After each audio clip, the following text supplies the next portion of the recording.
네, 안녕하세요. 이비즈니스 전자상거래 강의를 하고 있는 김상현 교수입니다. 예, 오늘은 이제 또 지난 시간에 이어서 이제 B2C 전자상거래에 대해서 좀 더 세부적인 내용으로 계속 우리가 이제 알아보는 시간을 갖도록 하겠습니다. 예, B2C 전자상거래 이제 두 번째 시간이고 지난 시간에 했던 내용도 좀 정리를 하면 지난 시간에 이제 B2C 전자상거래가 이제 무엇인지에 대해서 다시 한번 이제 정의를 하고, 그 다음에 B2C 전자상거래가 이제 어떻게 성장을 해왔는지, 전자상거래에 대한 뭐 약간 그 역사적인 히스토리에 대한 부분은 1990년도 중반부터 그 네스케이프 내비게이터가 이제 그 웹브라우저가 이제 뭐 공개되면서 이렇게 이제 성장하기 시작했는데, 우리나라의 그 온라인 그 전자상거래와 이제 모바일 상거래에 대해서 좀 이제 비교를 하는 그런 그 그래프로 이제 그려가면서 이야기를 했습니다. 여러분도 이제 거기에서 이제 알 수 있다시피 온라인 전자상거래는 뭐 계속 이제 그 성장을 하고 있었고, 특히 이제 우리나라의 B2C 전자상거래는 워낙 이제 뭐 잘 다져져 있습니다. 여러분들 알고 있는 그 뭐 중국의 뭐 알리바바닷컴 같은 경우는 우리나라에 와서 이제 전자상거래를 좀 이제 해볼까 했는데 너무 이제 잘 구축돼 있어가지고 뭔가 이제 찾아서 들어올 그 틈을 찾지는 못했고, 그만큼 이제 우리가 이제 그만큼 그 시스템이 잘 구축되어 있고 체계가 잘 되어 있다 이제 그런 말이고, 그와 아울러서 이제 모바일 상거래에 대해서도 좀 이제 알아봤죠. 모바일 상거래가 이제 급속하게 이제 증가를 하고 있고, 향후 앞으로 이제 그 모바일 상거래 쪽은 이제 뭐 지속적인 성장이 이제 이루어지지 않을까. IT 기기에 더 익숙해지면서, 모바일 기기에 더 익숙해지면서 이제 모바일 상거래도 더 이제 특히 또 기업들이 이제 모바일 앱 환경으로 이제 많이 바뀌다 보니까 더 성장을 할 거다 이제 기대를 하고 있고.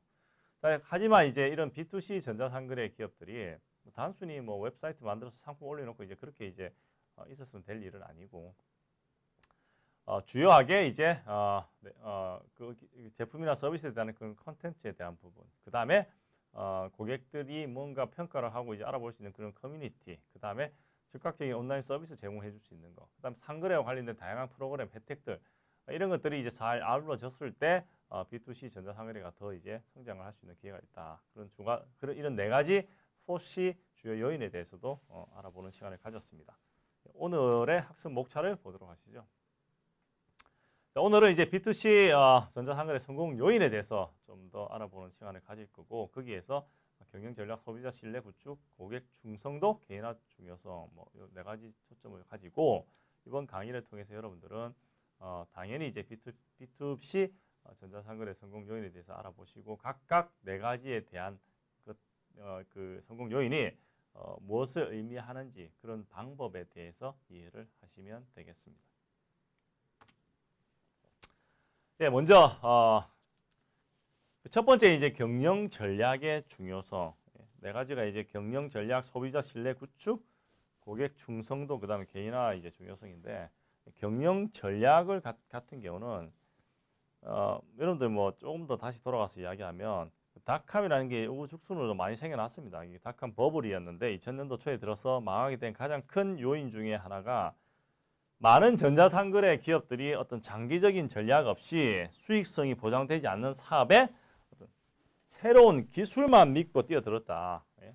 그러니까 IT라고 하는 기술만 가지고 전자상거래를 시작했다는 거죠. 근데 기업 운영은 기술 하나 가지고는 안 되거든요.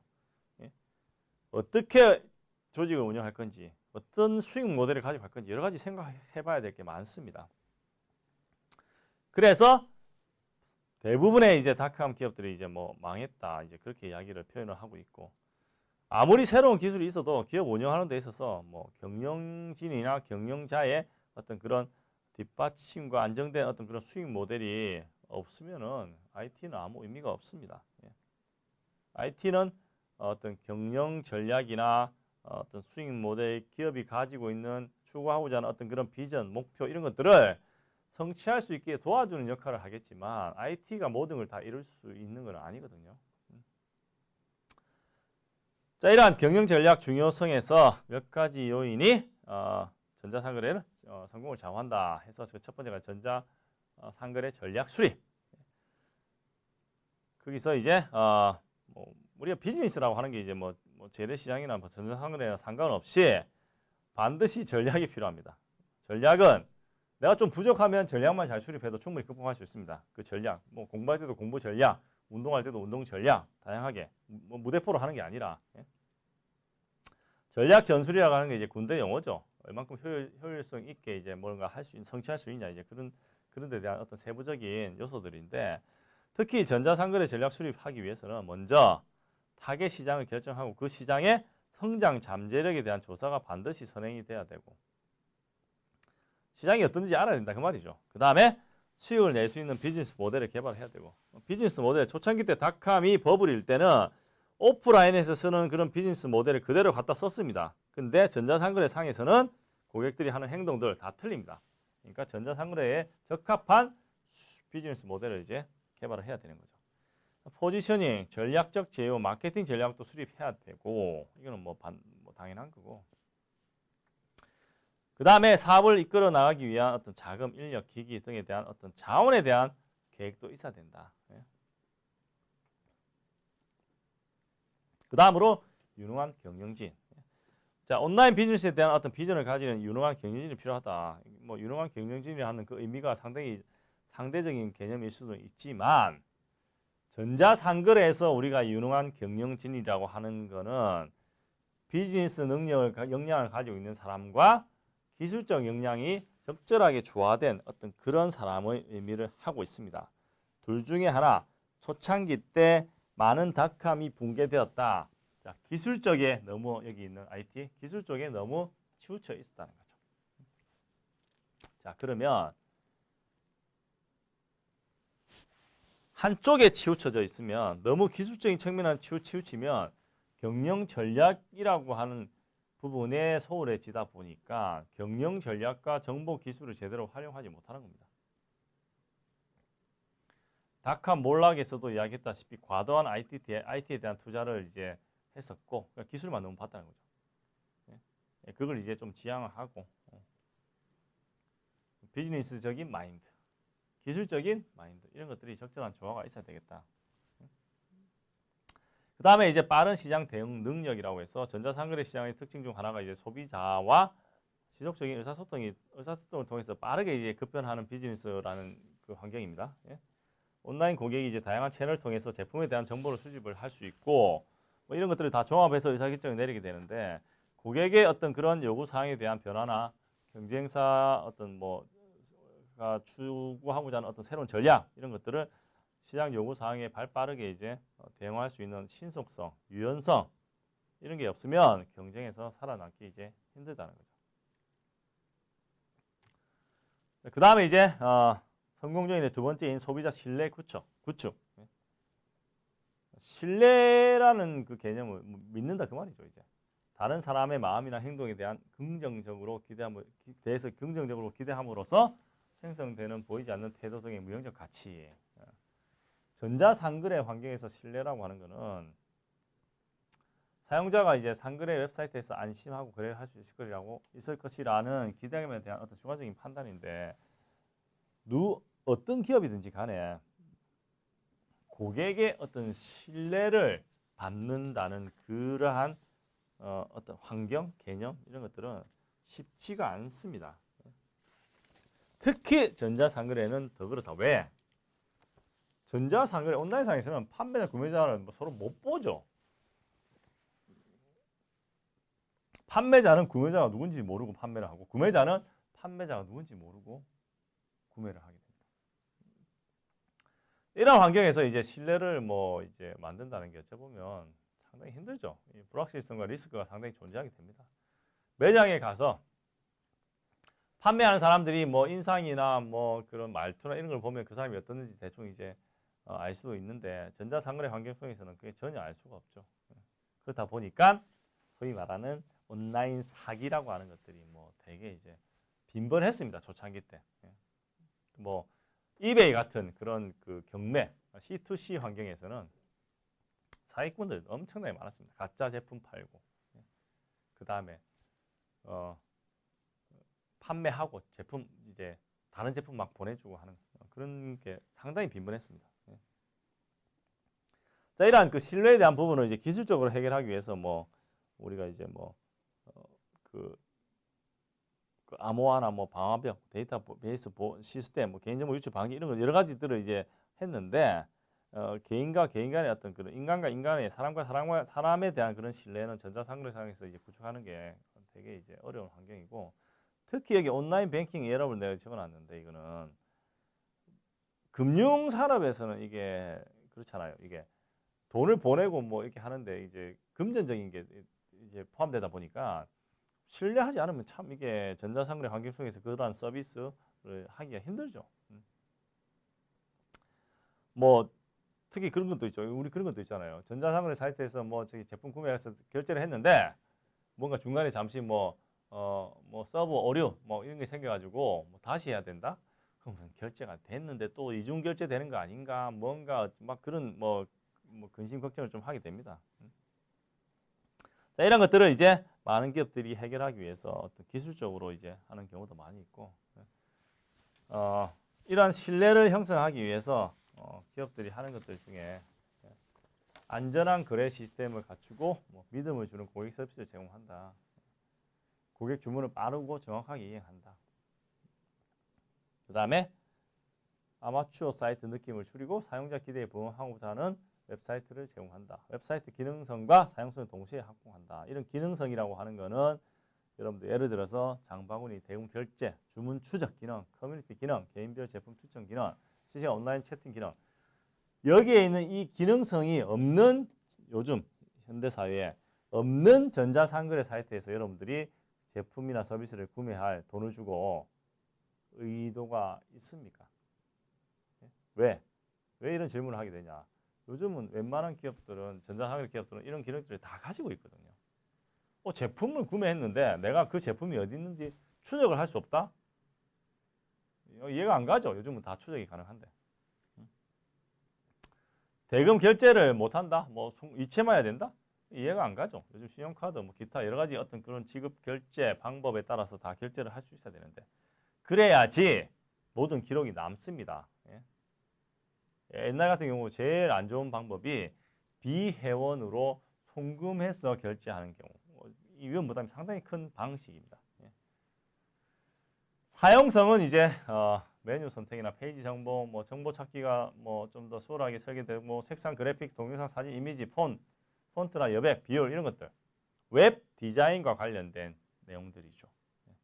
이게 좀 요즘 이제 고객들이 다 똑똑하니까 이게 좀 허접하게 되어 있냐, 잘 되어 있냐 금방 알 수가 있습니다. 자, 이런 웹사이트의 기능성과 사용성으로서 고객하고의 어떤 그런 신뢰를 이제 만들 수 있다. 그 다음에 성공 요인의 다른 요소 중에 하나는 고객 충성도인데 충성도 구축입니다. 신뢰하고 더불어서 이제 B2C 전자상거래에서 성공을 위해서 이제 뭐 무엇보다도 이제 소비자가 특정 온라인 상점을 뭐 자주 방문하고 서비스 재구매할 수 있도록 해야 됩니다. 이러한 이제 고객의 재구매 의도를 이제 보통 고객 충성도라고 합니다. 신뢰가 있는 고객이 충성도가 높습니다. 일반적으로. 자, 높은 충성도는 결과적으로 그 기업의 수익성에 직접적인 영향을 주겠죠. 여러분들 특정 기업의 제품을 한번 생각해 보세요. 여러분들 삼성에서 나오는 전자제품 스마트폰 신뢰하는가요? 뭐 대부분 사람들은 대부분 사람들 다 신뢰를 할 겁니다. 그래서 내가 삼성의 에어컨을 쓰고 다음에 또 삼성 에어컨을 또 구매했다. 이 충성도가 높은 겁니다.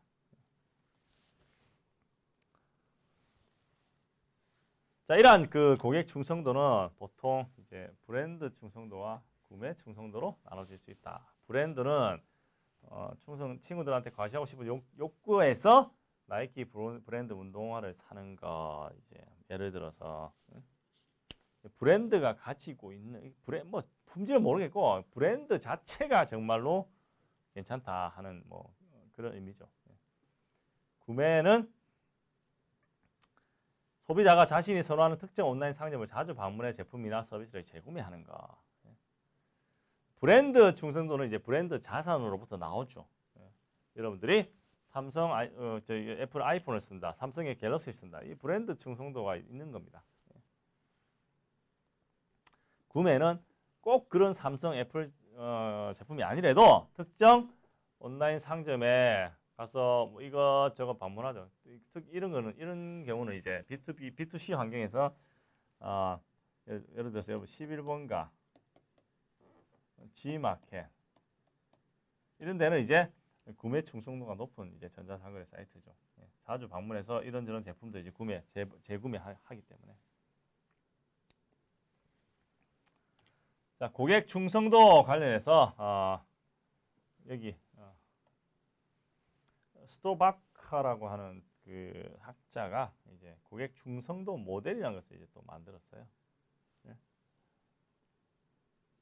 이러한 고객 충성도 모델은 고객 만족도에 직접적인 영향을 받고, 그러니까 고객이 어떤 그 만족도가 높으면 충성도가 높아진다 그런 말이고, 충성도가 높아지면 그 기업의 수익성에 긍정적인 영향을 준다. 그러면 고객 만족도는 무엇에 영향을 받냐? 제품이나 서비스의 질, 뭐 기타 뭐 시스템의 질, 뭐 우리가 이제 그 전자상거래 성공 모델에서 이제 알 수 있듯이 뭐 다양한 요소에 의해서 고객이 만족을 하고, 만족을 하면 뭐 중간에 여기 뭐 신뢰를 넣을 수도 있어요. 신뢰를 하게 되고, 신뢰를 하면 충성도가 높아지고, 충성도가 높으면 재구매하려고 하는 의도가 높아지니까 그 기업은 수익성 증대로 이어질 거다. 이제 이러한 이론을 1994년도에 만들어서 데이터를 기반으로 해서 증명을 하게 됐더니, 자, 이 이론이 맞게 나오더라. 이제 그런 이야기를 하게 된 거죠.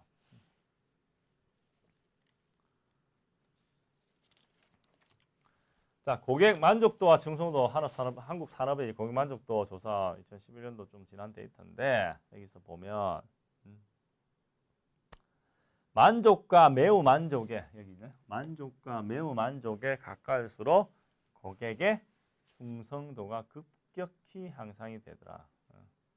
고객을 적당히 만족시켰을 때와 매우 만족시켰을 때 기업에 돌아오는 차이가 그만큼 크다는 것을 알 수가 있다는 겁니다.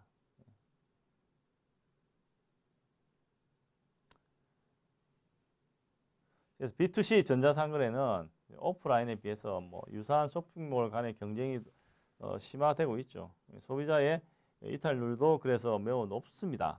그렇기 때문에 온라인 고객의 충성도를 제고하기 위해서 많은 노력이 필요합니다.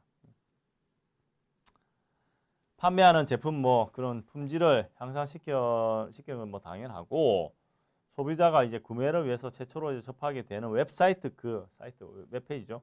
웹페이지 그 자체의 질도 상당히 중요합니다.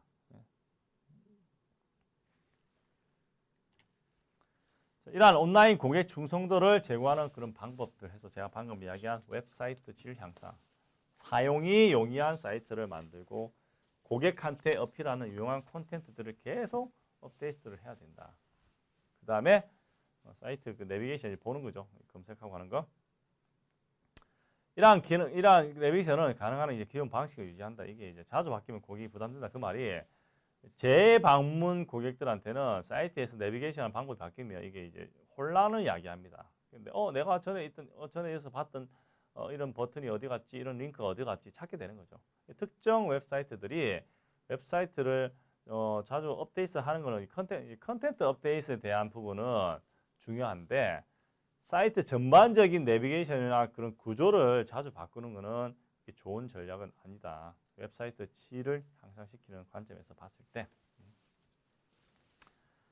그 다음 이제 온라인 충성도 프로그램 운영에서 충성도 프로그램이라고 하는 것을 이제 뭐 운영하기도 하는데, 이 충성도 프로그램은 충성도가 높은 구매 행동에 대해서 이제 보상을 하는 방법입니다. 그래서 지속적으로 재구매를 유도하는 어떤 그런 일종의 마케팅 기법이죠. 그래서 충성도 프로그램에 포함되는 것들이 뭐 포인트 적립, 온라인 쿠폰 증정, 할인 이벤트나 온라인 교차 판매, 뭐 제휴 기업과 광고 협력 프로그램 뭐 다양한 방법으로 재구매 의도를 높일 수 있는 그런 형태로 제공이 되고 있고, 국내에 뭐 어떤 그런 우리나라 같은 경우 이제 설문조사에 따르면 온라인 쇼핑 고객들 중에서 한 70% 가량은 충성도 프로그램에 참여하고 그중 22%는 충성도 프로그램에 의해서 자신들의 온라인 쇼핑 습관이 영향을 받는다고 응답을 했습니다. 반면에 이제 뭐 이 조사에서 72% 응답자들은 온라인 고객 서비스의 질이 자신들의 재구매에 영향을 미치는 것으로 가장 중요하다고 응답을 했죠. 저도 온라인 서비스가 제일 중요하다고 생각하는 사람 중에 한 명이고, 자, 그래서 고객 충성도를 구축하기 위해서는 이제 앞에서 이야기한 4C 있죠. 네 가지. 4C. 컨텐트 커뮤니티, 고객 서비스, 그다음에 상거래 이런 걸 이제 전체적으로 지속적으로 보완을 해야 될 필요가 있다. 그 다음에 이제 개인화는 뭐 우리가 아마존 이야기하면서 자주 나왔었는데, 개인화는 이제 웹페이지에서 이제 개별 사용자들의 특성이나 취향에 부합하도록 구성하는 프로세스나 방법을 이야기합니다. 당연히 여기에서는 개별 고객에 대한 데이터 분석이 이제 들어가게 되는 거고, 소위 말해서 이제 맞춤형, 커스터마이즈 된 형태죠. 자, 프라이버시가 보호가 이제 개인화와 이제 관련된 중요한 이슈로 이제 떠오르고 있다 해서 아무래도 이제 그 개별 고객에 대한 그런 데이터 정보를 좀 이제 사용을 하다 보니까 이제 프라이버시 침해와 관련된 이제 이슈가 이제 나오기도 하죠. 자, 아마존 앞에서도 한번 언급이 되었는데, 고객의 과거 구매 기록이나 유사 패턴 이런 것들을 이제 근거로 해서 개인화, 이게 여기 나와 있는 이게 퍼스널라이제이션 시스템입니다. 아마존 개인화 시스템. 1대1 마케팅 형태로 이제 매스는 이제 그 다수의 고객을 대상으로 하는 마케팅이 아니라 1대1 마케팅, 개별화 마케팅으로 이제 전환을 하게 됐죠. recommended based on your browsing history. 이제 이 고객은 그 아마존에서 이렇게 이것저것 브라우징 이제 본 그런 데이터를 기반으로 이 제품을 추천하는 겁니다. 키보드 벤치 뭐 이렇게 나오네요. 의자 같은 거. 자, 개인화 기술 또 다른 것 중에 이제 쿠키라고 있는데, 쿠키는 이제 컴퓨터 쿠키는 뭐 여기 그 쿠키 안에 사용자 취향에 관한 정보를 추후 웹사이트에 기억할 수 있도록 해당 사용자의 하드디스크에 저장해 두는 정보입니다. 이거 정보. 사용자가 이제 어떤 식으로 웹서핑하고 있는지, 어떤 물건 구입했는지, 이메일 주소, 무엇인지 이런 것들 개인 정보가 저장되어 있고, 여러분들 그 인터넷 옵션 가서 거기 보면은 여기 이렇게 창이 떠서 나오거든요. 일반 가면 여기 검색 기록에 임시 파일, 여러분 페이지 목록, 뭐 쿠키 저장된 암호, 어떤 분은 이제 암호나 뭐 패스워드 뭡니까 그 아이디 이런 것들 이제 저장해 놓고 이제 쓰시는 분도 계시는데, 자, 이런 것들은 그 내가 이제 그 어느 사이트를 방문하는 이런 정보들이 이제 다 나오게 되는 거죠. 한 번씩 이제 정리, 삭제를 하시거나 아니면 종료할 때 검색 기록 아예 삭제하는 거 이런 거 뭐 해주면 좋은데, 요걸 안 하고 놔둠으로 해서 이제 사용자가 이제 컴퓨터 사용을 하는 데 있어서 좀 자기가 좀 편리하게 사용하려고 이런 검색 기록이나 기타 정보들을 임시 파일에 저장된 정보들을 이제 삭제를 안 하는 경우가 있는데, 보안적인 면에서는 그렇게 좋은 방법은 아니라고 이야기를 할 수가 있습니다. 그러니까 한 번씩 이제 좀 정리해 주는 게 필요하다는 거죠.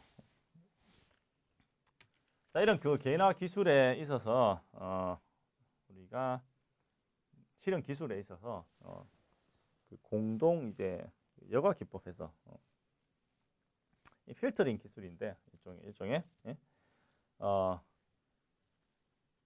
그 협동적 필터링 기술이라고 하는데, 이제 이거는 결국 이제 그 상품을 추천 이제 여기 아마존처럼 추천하는 거죠. 추천하기 위해서 쓰는 기술입니다. 기술. 협동적 필터링 기술 뭐 이렇게 뭐 이야기도 하는데, 이게 뭐냐면 이 공동 여가죠. 이 필터링 협동적 필터 이 공동 여가 기법 이게 이 콜라보티브 필터링 이걸 이제 협동적 필터링 기술이라고도 합니다. 이 협동적 필터링 기술은 이제 고객 고유의 개인적 취향이나 이제 관심 표현을 바탕으로 유사한 관심 패턴을 가진 고객들을 식별해 나가는 그런 기법이고, 자, 이러한 식별 작업을 통해서 이제 비슷한 취향을 가진 고객들한테 서로 뭐 아직 구매하지 않은 상품들의 교차 추천하거나 분류된 고객의 취향이나 생활 형태에 따라서 관련 상품 추천하는 형태의 서비스를 제공할 수가 있습니다. 이제 앞에서 이제 아마존 같은 경우는 좀 더 정확하게 이제 추천하기 위해서 소비자가 산 상품, 구매한 상품, 가지고 있는 상품, 평가한 항목, 좋아하는 항목, 뭐 선물로 표시한 항목 등 다양한 상품별로 이제 평점을 관리해 가지고 이를 통해서 유사한 취향을 가진 소비자들을 골라내서 종합적으로 각 상품별 선호도를 이제 예측을 하는 방법입니다. 근데 이게 최근에 이제 개인 프라이버시 보호가 이제 개인화와 관련된 어떤 그런 이슈로 이제 부상이 되면서 개인화된 맞춤형 서비스를 너무 이제 강조한다는 말은 그 개인에 대한 데이터 정보를 너무 많이 보고 쓴다는 거죠. 그러면 개인정보 보호에 대한 어떤 그런 우려가 좀 있다. 이제 그래서 어떤 고객들은 이런 그 개인화된 그런 서비스를 좋아할 수도 있는데, 다른 한편으로는 이제 너무 내가 방금 이야기했다시피 이제 내가 산 상품, 가지고 있는 상품, 뭐 평가 항목, 봤던 상품 이런 것들 다 분석을 하다 보니까 내가 한 행동에 대해서 너무 아마존이 많이 쳐다보고 분석을 하는 거 아닌가, 이제 뭐 그렇게 좀 비판적인 의견을 주기도 한다는 거죠. 뭐 정확한 뭐 정답은 없습니다. 이게 사람마다 고객마다 틀리기 때문에. 그래서 이번 강의에서는 그 B2C에 대한 어떤 좀 요약하는, 정리하는 그런 내용으로서 B2C의 성공 요인에 대해서 좀 더 세부적으로 이제 보게 되었고, 그 성공 요인의 경영 전략, 그다음에 신뢰 구축하는 거, 그다음에 고객 충성도 관련된 어떤 다양한 어떤 그런 프로그램들, 그다음 개인화가 가지고 있는 그 중요성과 물론 이제 프라이버시에 관련된 논란거리, 뭐 이러한 네 가지 성공 요인에 대해서 좀 더 알아보는 시간을 가졌습니다. 다음 시간에는 B2C 전자상거래 마지막 시간으로서, 자, 그럼 이제 B2C를 이제 우리가 할 때 뭐 창업과 관련된, 창업을 한다면 어떻게 이제 할 수 있을지, B2C 전자상거래 창업, 그 다음에 B2C 전자상거래 운영 전략과 관련된, 특히 이제 웹사이트 뭐 방문자 분석, 웹 트래픽 측정 이런 것들 뭐 전자상거래 기업들 다 하고 있다고 제가 말씀을 드렸었는데, 운영 전략에 대해서 좀 더 알아보는 시간을 갖도록 하겠습니다. 오늘 강의는 이걸로 마치겠습니다.